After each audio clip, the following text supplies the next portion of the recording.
In 2004, an ambitious PC game invited players to conquer the ancient world, and conquer the gaming world it did. Rome Total War wasn't just another strategy title, it became a global phenomenon blending nerdy historical detail with epic cinematic battles. Critics have often hailed it as one of the greatest games of all time, and I for one would agree with that wholeheartedly. Over 20 years later, it's still fondly remembered by a devoted community. How did a game about the Roman Republic rise end up ruling the strategy genre? Let's deep dive into this triumph of a game. Innovative gameplay mechanics, marketing, and a rave reception, the enduring influence of Rome Total War is no doubt. So, grab your Logica Segmentata and let's travel back to the early 2000s when Creative Assembly set out to bring Rome's Legion to life on our screens. And I, as a child, found something that would finally get me out of the real world and into this life of being a lonely nerd that I am so grateful for. Every empire has its humble beginnings, and Rome Total War's origin stories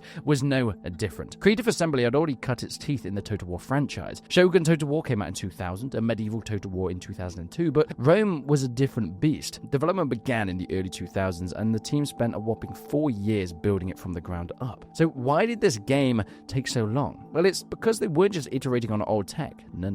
They were forging a brand new engine to truly capture the grandeur of antiquity. As designer Mike Simpson explained, they moved from 2D sprite-based soldiers to fully 3D modeled troops. So everyone became three-dimensional rather than just the billboard sprites that you saw in Medieval and Shogun. For the first time in the series, your on-screen legionaries and war elephants were actual 3D figures, and you could zoom in on them and watch them getting brutally killed as you've always wanted to as a 10-year-old child. Another huge leap was overhauling the campaign map. You see, Creative Assembly traded the old Risk style of flat map for a new fully 3D campaign map to be realized. A bit more like Civilization, where armies could march freely across terrain. This opened up new strategic depth. You weren't just moving from a province A to B, you were plotting routes through mountains and across rivers. You see, in the other Total War games, you basically would click from one town to another, and your armies would just trot along the predetermined roads, but this time you could actually set up ambushes, maybe even fight in different terrain. It also opened up Pandora's box of technical challenges though. Suddenly the AI had to handle pathfinding on a continuous map, not just hop between preset regions. The AI problem becomes enormous by comparison, programmer James Russell recalled of that jump into the 3D world. In other words, teaching the computer to think like Julius Caesar was no easy task. The team had to make sure that AI could navigate this new map, hunt down enemy armies, and generally not act like brain-dead barbarians. Did they manage to do this?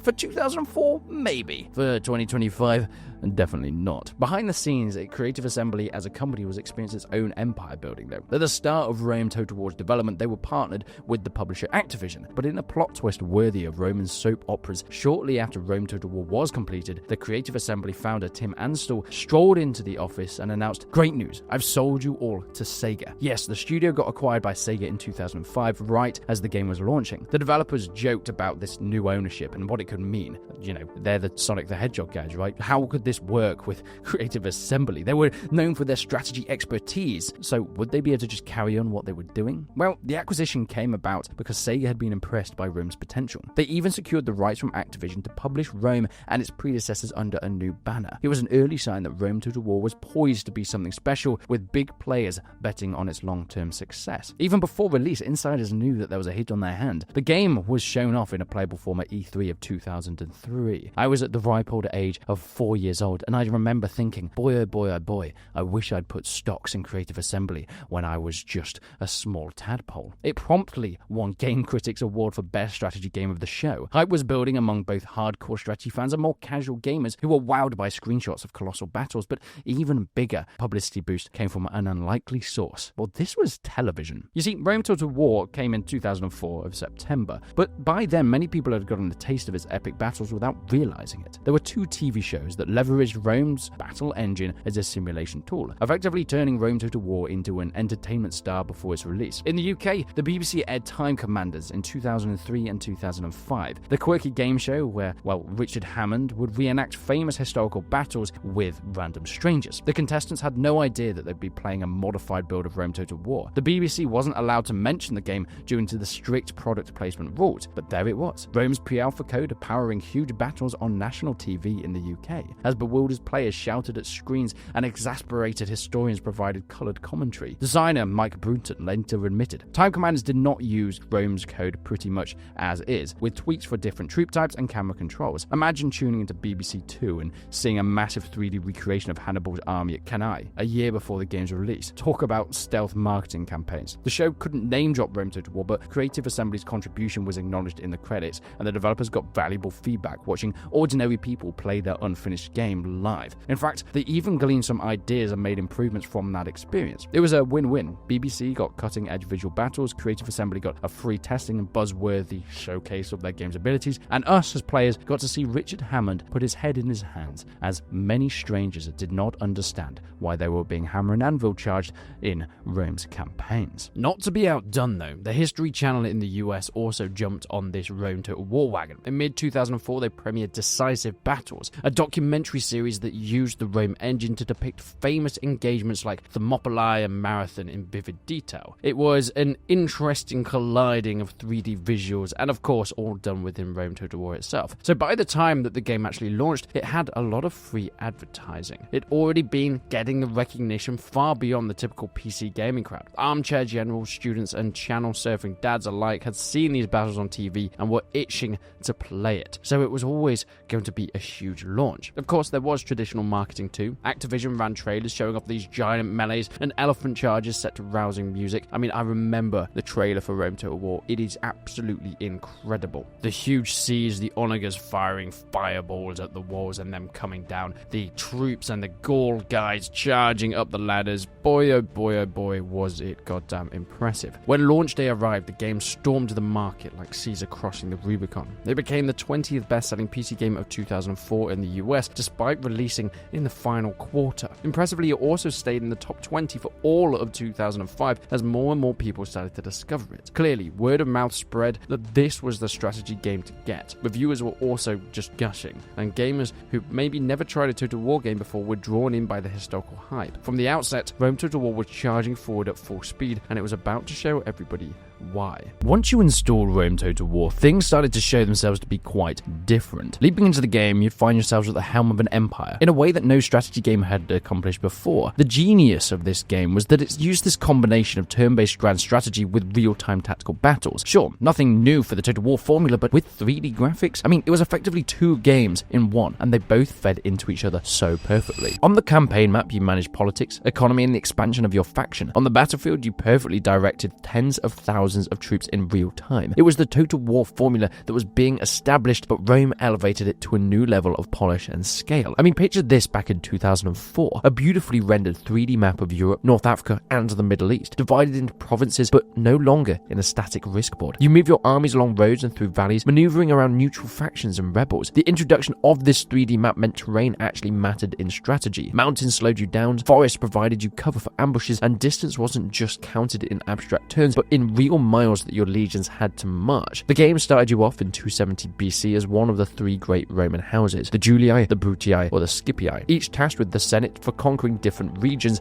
or as one major barbarian or eastern faction, like Carthage, Gaul, and Egypt. Each faction having its own unit roster, starting position, challenges, and of course stories and characters that you could play. But these characters are so incredibly important. You'd have things like the Senate. They would dole out missions like blockade the port, assassinate a rival, and fulfilling these missions earned you favor, and failing them could get you scolded or even sanctioned. Yeah, this was all part of what the game wanted to do. It was like you were fighting a life or death war, and the Senate would helpfully demand you to send troops to some far-flung corner of the map for some trivial tasks. It was both a flavorful nod to Roman politics and a source of comedic player stories. Eventually, of course, the endgame for any Roman faction was defying the Senate altogether, marching on Rome itself in a grand civil war once you were powerful enough, thus declaring yourself the leader and a new emperor. Few moments in strategy games are as satisfying as that final showdown. Roman legionaries versus Roman legionaries in the streets of the Eternal City, essentially the climactic scene of every Sword and Sandals epic. On the management side, Rome Total War also introduced family characters with RPG-like traits. You weren't just pushing nameless armies, you had generals and governors, members of your dynasty, who gained traits and retinue over time. They could become brilliant commanders, corrupt governors, or even disastrously insane. Yeah, there are some really funny traits like drunkard or loves gladiators that might pop up, up, and these all have effects on your characters within the game itself. These little RPG elements made the stories pretty emergent. But let's be honest, as deep as the campaign was, the real showstopper was the battles. When two armies met on the campaign map, the game would zoom into the 3D battlefield representing the local terrain, and you'd fight a real-time engagement with whatever troops were present and whatever troops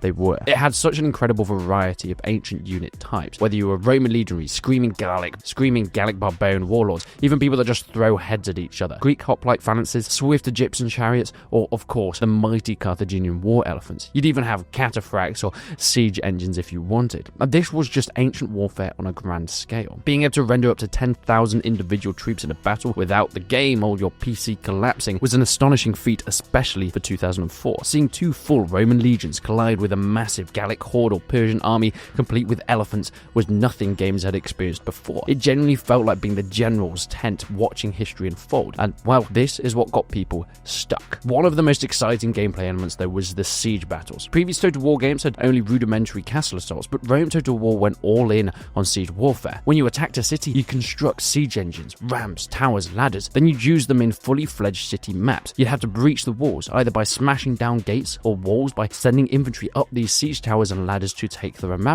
ramparts. Siege battles were chaotic and intense. Arrows peppered your troops, narrow streets became killing grounds, and the city layout forced you to adapt your tactics. Capturing the central plaza would win the day, but getting there might mean house-to-house fighting. These sieges gave the game a whole new flavor. One moment you're fighting in open fields, the next you're storming into the mighty city of Carthage itself. The sense of scale being the main selling point for me in these battles. I mean, the tactics, each unit having their own strength and weaknesses, almost like a rock, paper, scissors style of gameplay. Cavalry could crush infantry with a flank charge, but could easily be stopped by a wall of spears. Archers rained death, but would flee if enemy horsemen reached them, and elephants were the ancient tanks. They could trample scores of men and scatter lines until they got frightened or smelled something nasty. And yes, incendiary pigs would be the anti-elephant weapon, making them run amok and absolutely destroy your own men. Tactics come from a lot of stuff. I mean, apparently war elephants really hated the smell of burning bacon, so they put that into the game. I don't know how accurate this research is, but hey ho, that's what Total War did.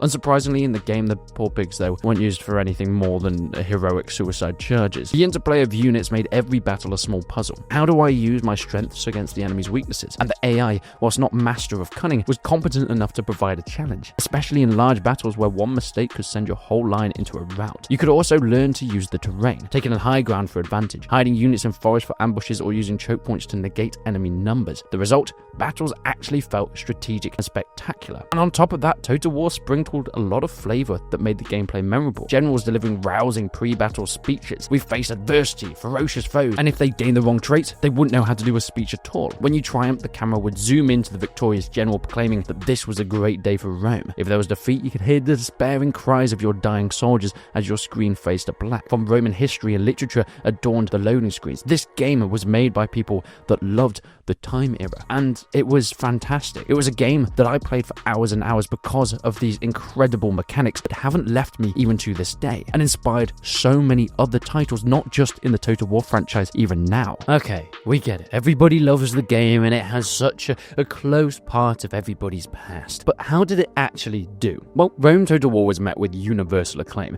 the kind of praise usually reserved for conquering heroes returning back to Rome with their triumph. But the game stood proud with 92 out of 100 on Metacritic, indicating near unanimous positive reviews. Critics across the board lauded it as one of the best strategy games ever made. GameSpot gave it a 9.1 out of 10 Editor's Choice Award, praising its big scale and engrossing gameplay. IGN went even further, not only stamping a 9.4 out of 10 Editor's Choice on it, but later ranking Rome Total War as the 4th best PC game of all time in 2005. There were so many people coming in saying that this is the best strategy game ever made. And in short, Rome was a critical darling. The accolades piled up like legionary victories. It nabbed the 2004 Strategy Game of the Year award from the Academy of Interactive Arts and Sciences. Rome Total War nabbed the 2004 Strategy Game of the Year awards, the DICE Awards, beating out strong competitors in a landmark year for games. It also won countless Game of the Year honors from strategy categories from outlets like PC Gamers and so many more. But more importantly, it sold like hotcakes. We've mentioned the strong chart performance, but let's actually dive into the numbers. In the United States alone, Rome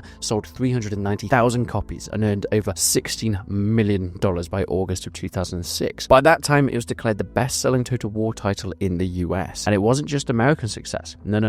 In the UK, the home turf of both me and Creative Assembly, Rome earned the coveted Platinum Sales Award for over 300,000 copies sold in Britain. Germany gobbled up at least 100,000 units in the first few months, and worldwide, Rome Total War easily crossed the 7-figure mark in sales, continuing to move forward for years. In fact, by 2006, the Total War series as a whole had actually passed over 1.3 million copies sold, and that was mostly down to Rome Total War. Creative Assembly wasn't quite sure of what they'd done here. Rome wasn't just a flash in the pan, but a game that kept attracting new players over time. It was the start of the huge shelf life that the Total War games have even now. The game's influence on the strategy genre and its own franchise was profound. After Rome, the idea of blending turn-based grand strategy with real-time battles became the gold standard for any Total War-like games. Other developers surely took note. Of course, you had titles like Star Wars Empire at War and King Arthur, the role-playing war game. These tried to combine the strategic and tactical layers. With Creative Assembly, Rome's success paved the way for even more ambitious projects. The studio, now under Sega, went on to then make Medieval 2, that was built on the same engine, and many other Total War iterations, including forays into the fantasy later on down the line, but it really started with what Rome Total War did. One of the biggest reasons that the game still lives on in the hearts and, well, hard drives of people today is the community that formed around it. If you ask anybody what is the greatest Total War game, many will say Rome. Of course, Medieval 2 seems to have taken a lot of that crown for many people, but it wouldn't have existed without this first one. Not only is it based on the same engine, but it used many of the same mechanics, things that were started in the 2004 Roman behemoth. In the end, the title Total War proved prophetic. Rome Total War totally won over the world. It left an imprint on strategy gaming that echoes in every massive battle and campaign that we play today. The enduring mods and community passion ensure that this game will stay even years to come. The fact that the Total War series has managed to, well, get away with so much in recent years, whether it's promising too much, not delivering, overcharging or spending way too much on DLCs or blood packs, they still have a community. And a lot of that is because of Rome Total War.